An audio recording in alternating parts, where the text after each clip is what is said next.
Hello and welcome to our today's live. And I want to invite you to evaluate companies with me.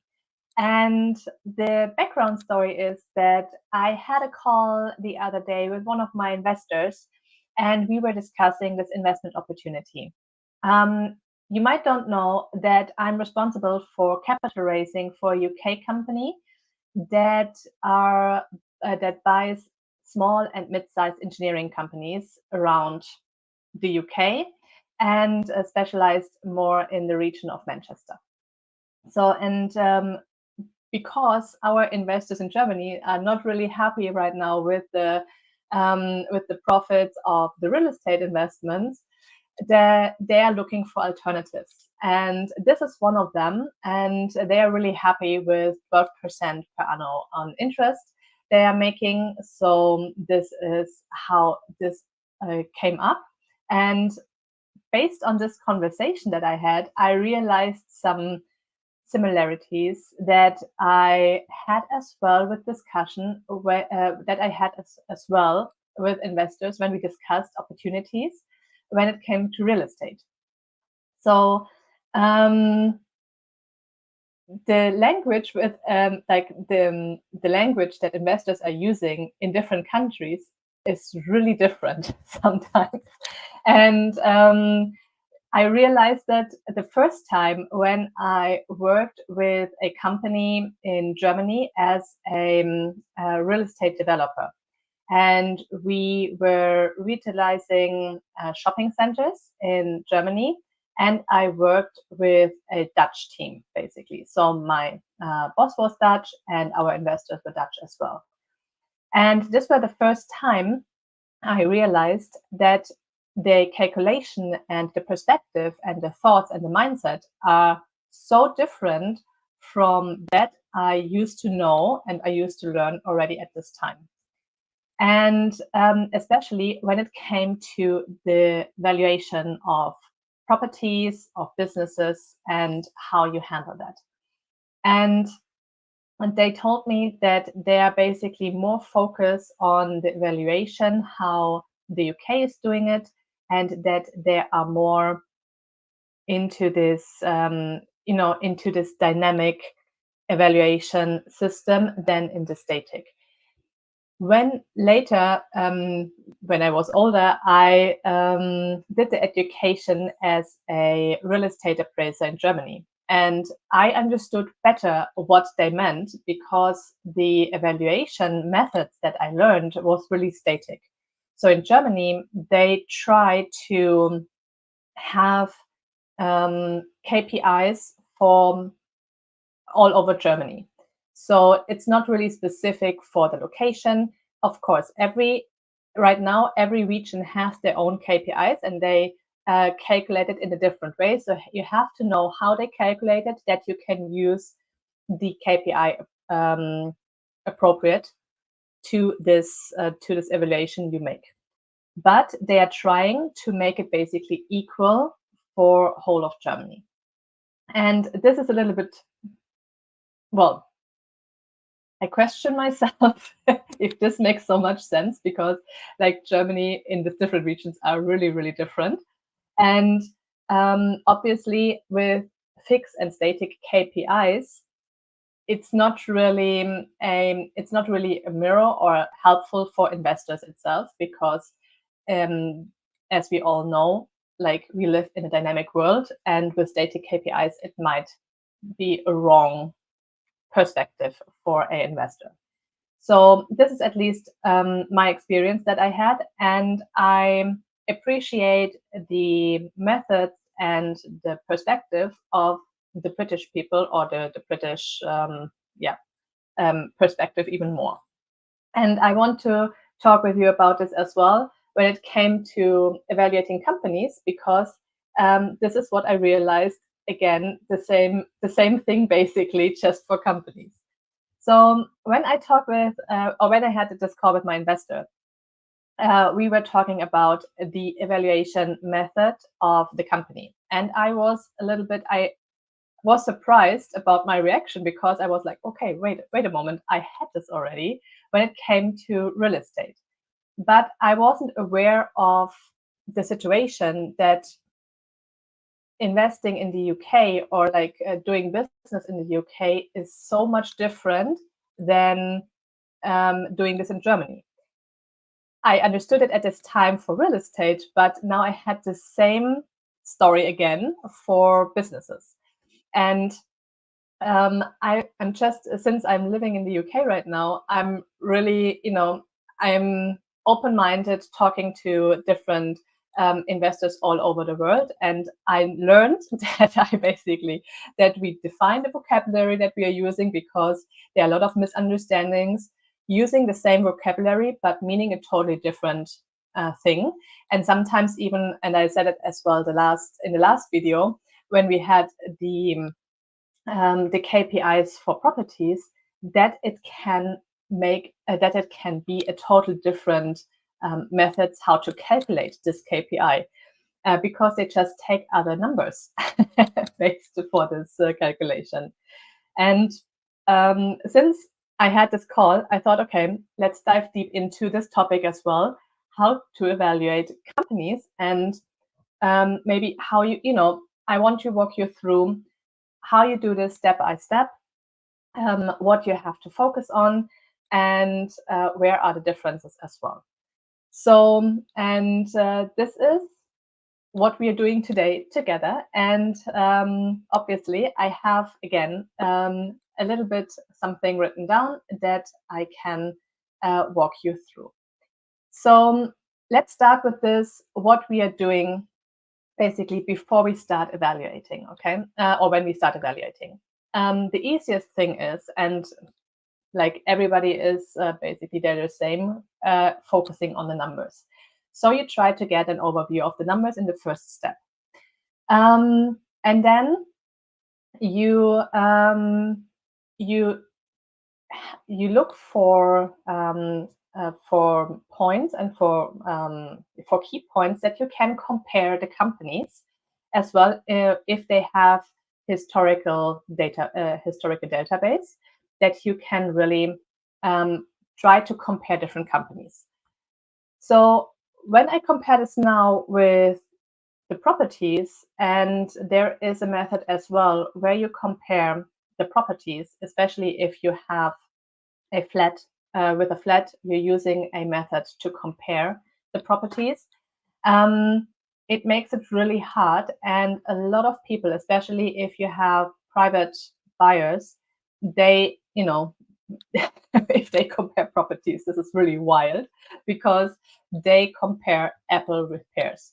So you have to make sure that you have the maximum of criteria that are the same, that you really can compare the companies. And especially with companies, it's really tough because they have a different vision, maybe a different USP, a different target group.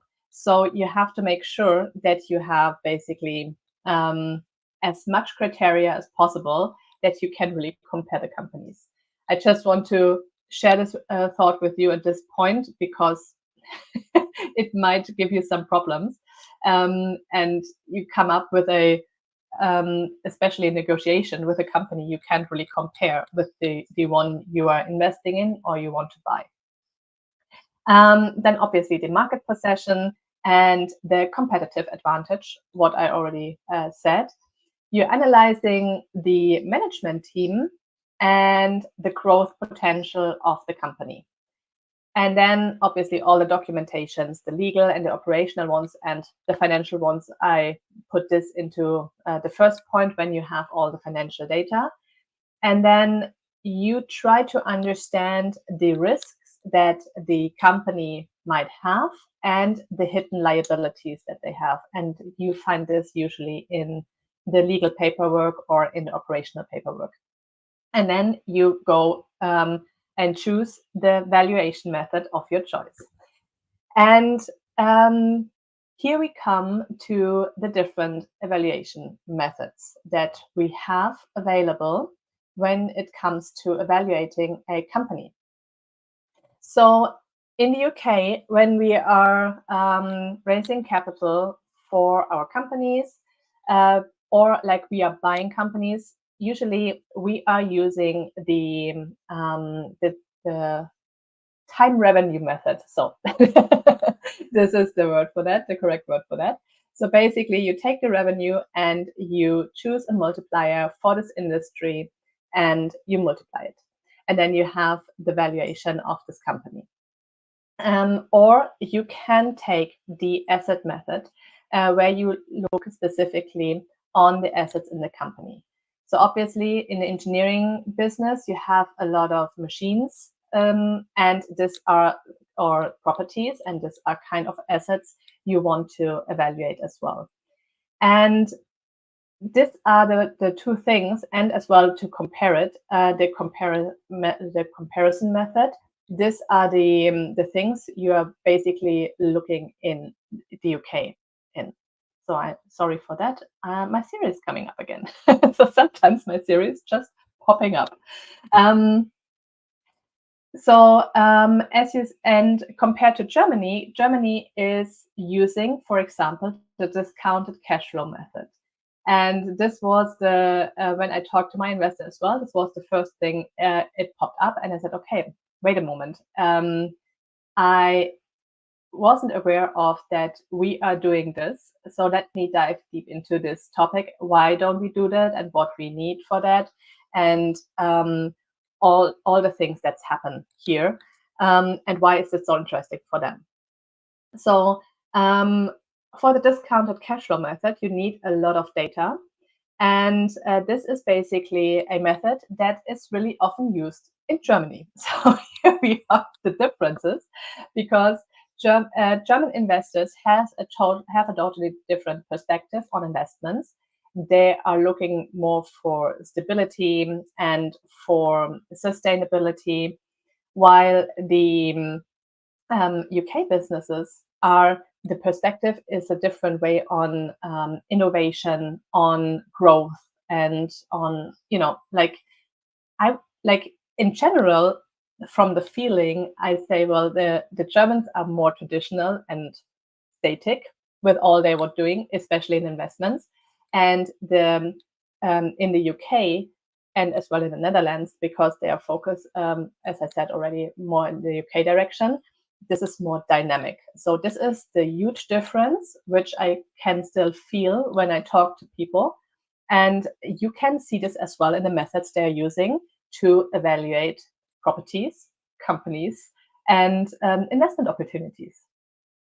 So then you have as well the comparable company analysis. We had this already, where you can compare the companies, obviously, on the target and on the similarities the companies have. Then there is another method called precedent transactions.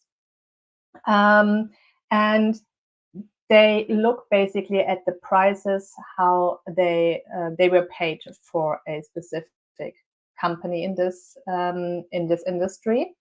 Then we have the price to earnings ratio, which is basically similar to the times revenue method, where you have a ratio based on the company's earnings, and you multiply it with this ratio.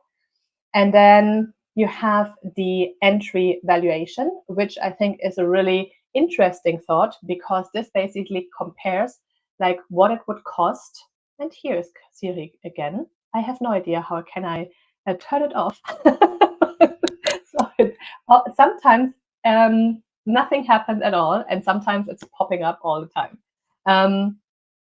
But coming back to the entry valuation, so this is an interesting thought, because you are basically comparing what it would cost you to start this business from scratch, and then you compare it to the price you would enter it.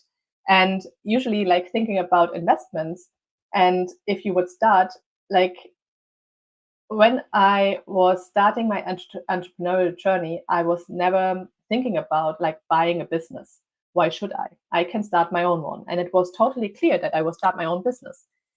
But the more I learned about buying businesses, I would say, why I didn't just buy one, and went from there. It has so many advantages that I didn't see at this time. So having this thought, like buying an existing business and what it would cost me to start from scratch, is basically an interesting method, because you really don't know how much it costs you to start a business. You have a rough idea, but there are so many things, especially when it comes to marketing and building a brand and all the things like this, is really hard to evaluate. So it was an interesting thought when I learned about that. And then I asked myself the question, so when I take one method now, like when investors are taking each method, so obviously, if you are an advanced investor, and this is the same thing for property investors, they have the tools available already, because they learned how to evaluate. They did it the first time, and they learned while they were doing all the stuff. And then you start preparing your Excel sheets. You start preparing, you're getting tools, and you learn how you can evaluate this faster. You have already the numbers in advance that you need for that, so you know exactly where you have to look at.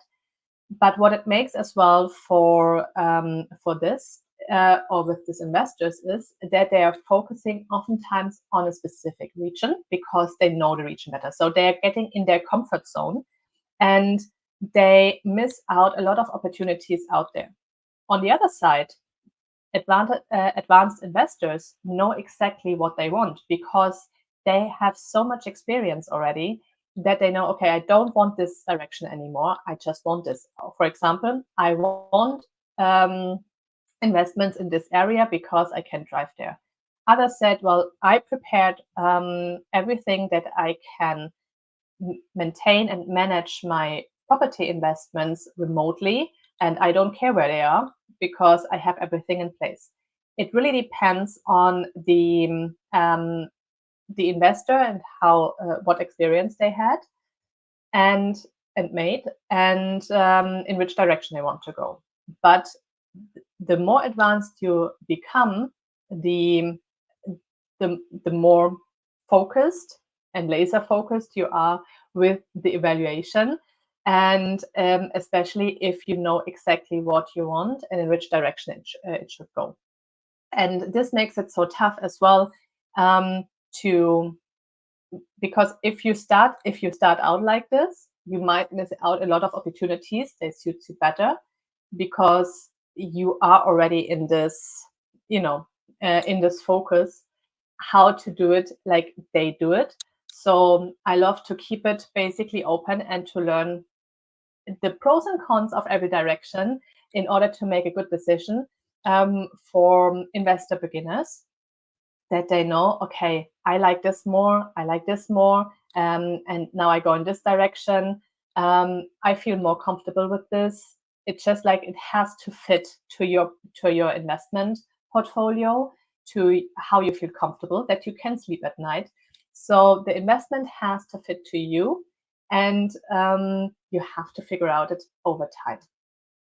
So the next point is, like, when I use different methods, and obviously we start out with the purpose of the evaluation, because if you have the focus to sell or to buy a company, there are different methods already in place. This is why if you are in negotiation with people, or if you do a partnership, for example, in Germany, and you buy a business together, you have in the contract after what methods you will evaluate the company when you want to split up again. So, and this is really interesting, because there are so many methods you can choose, and they might have different outcomes, obviously. So you will decide in the beginning from a partnership what methods, if you have a good contract, what methods you're using in order to when you split up in the future. And that means you have obviously a slightly different value of the same investment. If you are selling businesses, then you are looking more for the price to earnings ratio and a comparable analysis. If you are investing in one, you are using discounted cash flow methods because you are focusing more on the cash flow, obviously, of the company. Then you have the types of business, and this is where what was really interesting, because as an investor, you are using the discounted cash flow method, but maybe it's not appropriate to the company you are checking, because for the discounted cash flow method, you need a lot of data the company may not can provide. And that you have to check as well if the company or the type of business is more asset-based or more revenue-based, where you take the asset value evaluation or the times revenue evaluation. So these are the things you have to have in mind as well. And obviously then you look as well at the stage of business. Is it an established business or is it a startup? And even if it's an established business, and here is Siri coming again.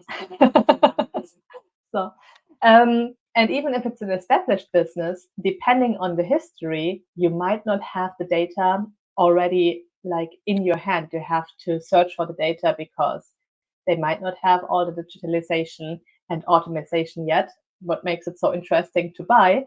But bringing investors on board, obviously wanting to know all the numbers, there is, a difference we have to, a gap we have to fix. And where the opportunities are, there's already as well risk on the other side. So obviously, if you're buying a business, then you look in a business in a different way. If you're just investing in one, because it's a different responsibility as well, and it might be a different a different volume as well you are investing in. So and this parts how you can how you are looking into the investments and when is what appropriate was really interesting for me to see on the one hand, and as well that it's so different between the countries. And for us, when we raise capital for the UK businesses, it makes it even more interesting because like the offering to be part of a business who's buying businesses as well. So obviously the business itself makes the cash flow from the business we already bought. And so what method would you say is appropriate for you to evaluate this? And what information would you need to make an investment?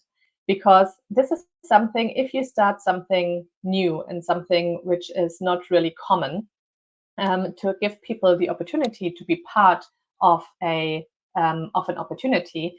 And don't only, or we try to avoid when we talking about investments or investors, because it's more a partnership. So if you have opportunities like this, there are not black and white, they are more in the gray zone. Like, what are you using? What kind of methods you're using? And if you are still open to that, if you are an advanced investor, to adapt your methods already to a new situation. And this call what I had was really interesting, and made me think about all these different topics what we discussed already here, because I think it's really interesting to see how investors in different countries are evaluating the opportunities. On the one hand, how the perspective is in the different countries and where they're focusing on when it comes to their outcome, what they want. So when we made this decision to open these opportunities for partners, we said, well, on the one hand, they might want to have shares. On the other hand, they want to have a cash flow investment, because if you are in a stage you want to build up your equity, you are looking more for cash flow investments. If you have already a lot of equity and you want to have the opportunity to have a big value at the end, then it might be interesting to have the equity opportunity. So we created 3 packages for people that are interested in that. And what this call made me think of as well is like, how will I present this in future to our potential investors? I would say investors and partners, to them, and what else on information can I give you in order to to have your tools and methods already in place, that you can that we basically find a compromise. So these were my thoughts about this topic, and I hope that you can comment a bit, like if you evaluate businesses or evaluate business opportunities, investment opportunities. What information do you need? What are your steps? Do you have no-goes? What are the pros and cons in your opinion? And I'm really happy to learn from you as well. And looking forward to read your comments. And if you have any questions, or you want to have a conversation about this opportunity as well, please don't hesitate and contact me directly via LinkedIn. Have a good one. Bye.